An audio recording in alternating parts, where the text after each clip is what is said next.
Last time on the 31 Nights of Halloween Horror, Never-Ending Nightmares. Yeah, let's just kinda forget that happened there, okay? And, let's just focus on the next episode, okay? Yeah, nothing. Yeah, just move along. Yep. Hello everybody, and welcome back to another episode of the 31 Nights of Halloween Horror! Never-Ending Nightmares, the series where the nightmares never end. Especially last episode was clearly a nightmare that I wish to forget. I mean, the point that I was making about censorship was quite valid, but I did kind of lose control of the whole entire situation.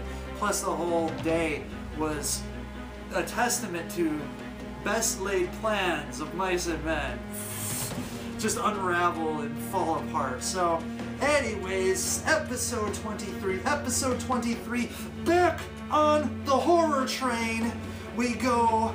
We're going back to the land of the rising sun in Japan for the next movie, a very, very strange, not quite straightforward, but nonetheless brilliant and disturbing movie. And that movie is Suicide Circle, otherwise known as Suicide Club in America and other English-speaking countries. Anyways, Jisatsu Sakuru.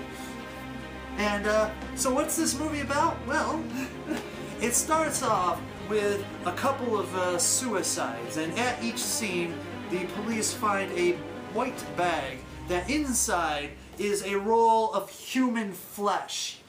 Human flesh, yes, it looks as though people had pieces of their flesh cut out of them and then sewn together, just one piece per person, so it's actually a lot of people, and then rolled up into a nice little cinnamon roll-like shape.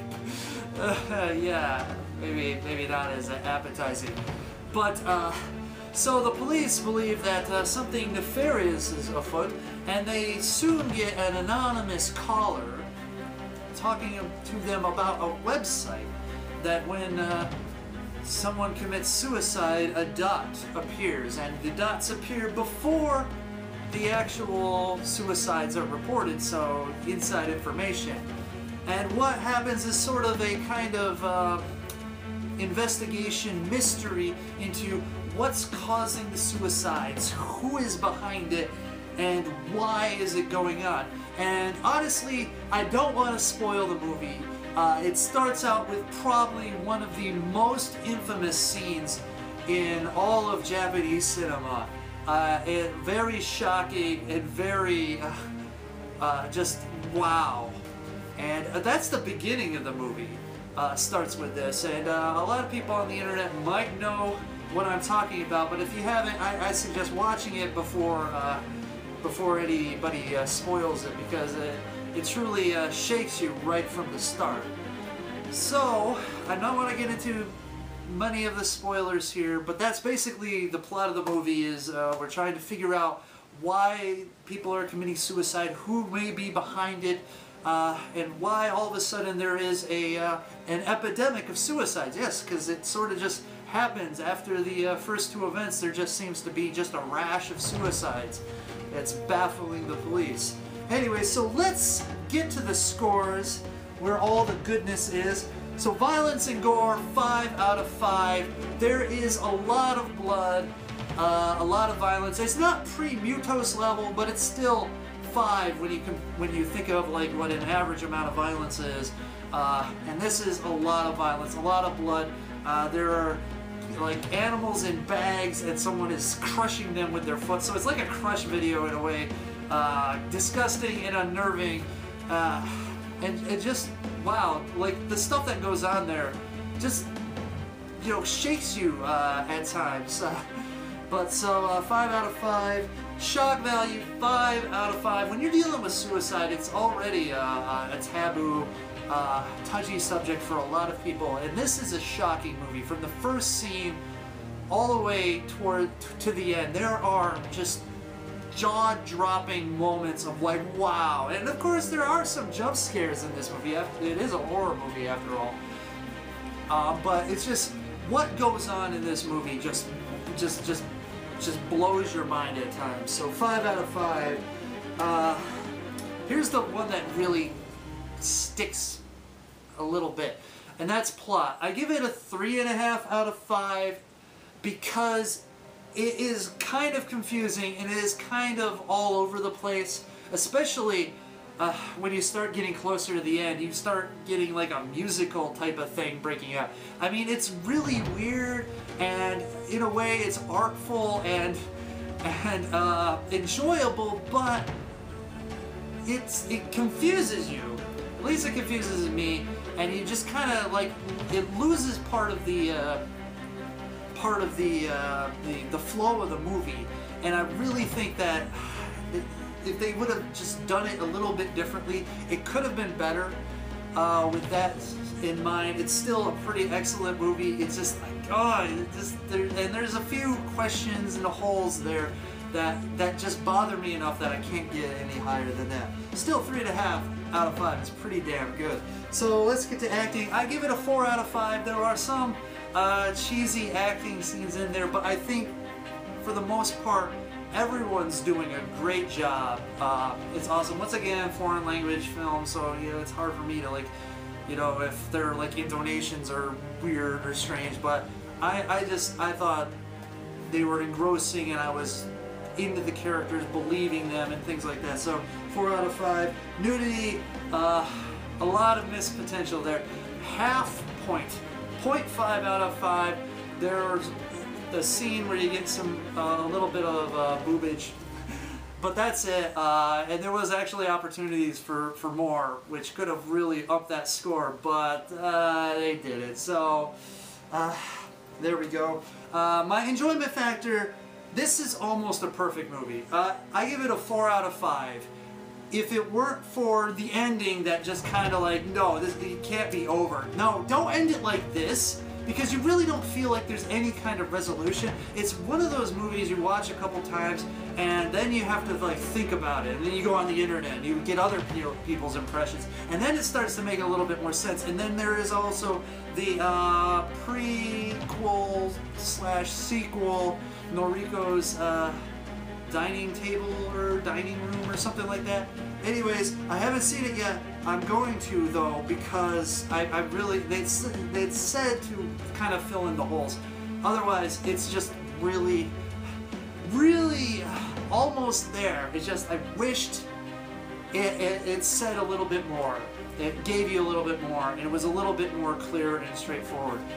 Other than that, 4 out of 5. My overall impression is 4 out of 5. This movie is phenomenal. If you have not watched this movie, I suggest you do. Of course, it's not for the squeamish, because it's very violent and it's very shocking, but it flows so wonderfully for the most part. It's not slow. It's really an intriguing story. The whole mystery aspect of it, you're just kind of like, okay, what's going to happen next? Okay, what they're going to do? How are they going to find this? What's the deal with the phone call from the girl? And then all of a sudden they get this phone call from a boy, and yeah, it's just it's wonderful, and you get kind of a little like toward the 2/3 of the way through with one of the main characters, and you're like, wait, how's anything going to continue on? Like, it just shakes up the whole thing, and honestly, it's just brilliant. I cannot sing the praises enough of this movie.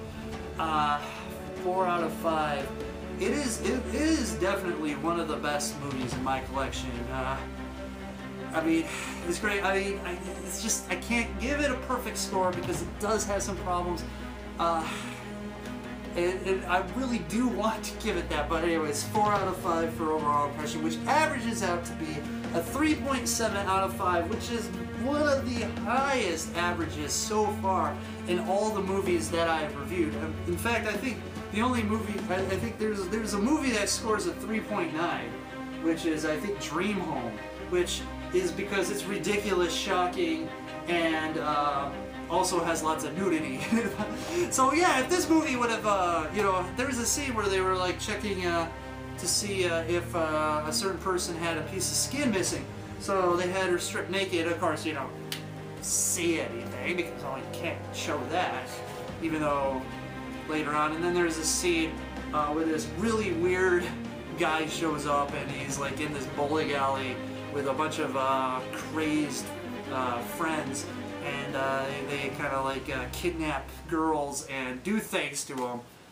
Anyways, there you have it.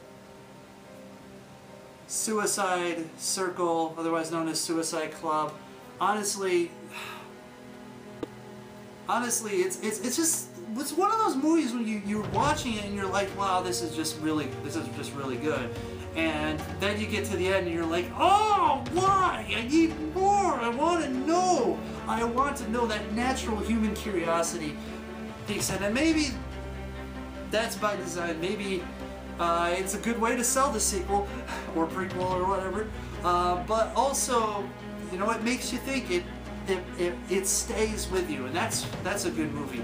One that stays with you in a good way, not like, you know, like you can't close your eyes and sleep anymore because it's disturbing you, which I guess some people might consider good also. But there you go, Suicide Circle, Suicide Club. Oh my goodness, what a great movie! What a great movie!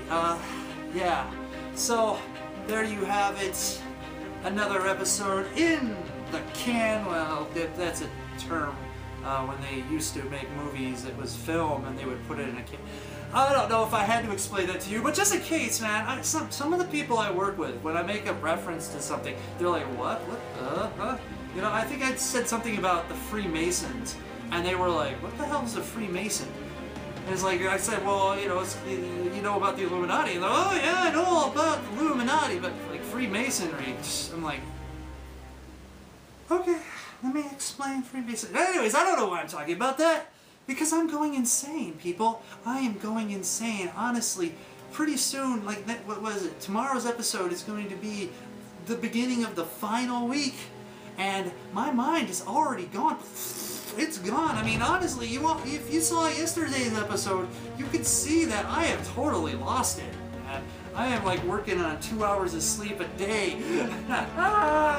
And insane because of it. Oh, well, maybe not that bad. But anyways, I am totally rambling on way too long. You guys stay scary and happy Halloween. And I will see you next time. And watch that movie. Watch it.